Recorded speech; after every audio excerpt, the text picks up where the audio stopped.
In today's video, I'm going to teach you how to change the playback speed in Windows Media Player. Changing the speed of your video or audio can be really useful. Maybe you want to watch a tutorial a little faster to save time, or slow something down so you can catch every detail. Windows Media Player has a built-in feature for this, and once you know where it is, it's very easy to use. First, go ahead and open Windows Media Player on your computer and load the video or audio file you want to play. You can do this by double-clicking the file so it opens in Windows Media Player, or by opening the player first and then using the menu to open your file. Wait for the media to start playing, or press play if it's paused.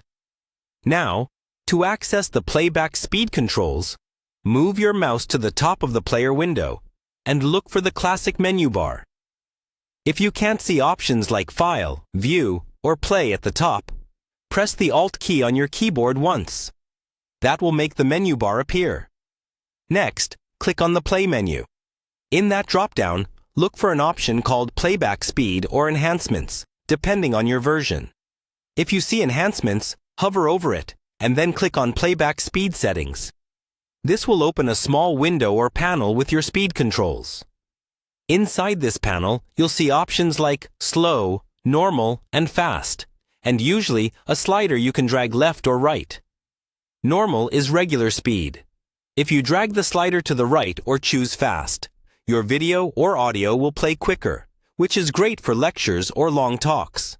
Dragging it to the left or choosing Slow will slow things down, which can help if you're trying to follow along with detailed instructions, music, or dialogue.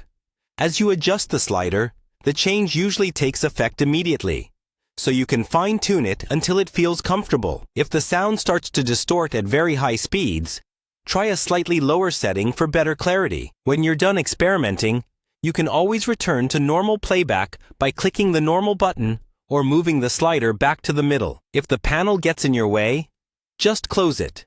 Your chosen speed will usually stay active for that session. And that's all you need to change the playback speed in Windows Media Player. With this simple setting, you can customize how you watch or listen, making your media fit your pace instead of the other way around.